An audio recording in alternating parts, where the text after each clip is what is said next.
qilaman. IFA, ya'ni iglofarmakoakupunktura, bu qo'pol qilib tushuntiradigan bo'lsak, dori preparatlarni tochkalarga, ya'ni nuqtalarga, biologik aktiv nuqtalarga jo'natishdan iborat.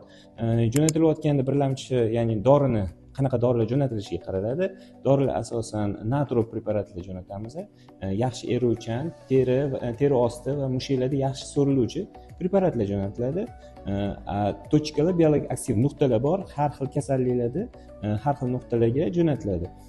Faqat bor, asosan qo'llaniladi sholliklar, ya'ni bolalar serebral falajligida, pleksiletlarda yaxshi effekt beradi.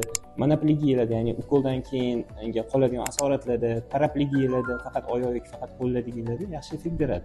Kamdan kam qo'llaniladi bu autizm bilan kasallangan bolalarda. Asosan biologik aktiv nuqtaga dori jo'natish. Bu metodika bilan 10 yildan oshiq tanishman, lekin o'zim shu 5-6 yildan beri qo'llab kelaman. Effektivnessiga keladigan bo'lsak, agarda individual ravishda bolaniga to'g'ri preparatni tanlab, to'g'ri yo'nalish bo'yicha qilinganda effektivnessi juda yaxshi natija beradi.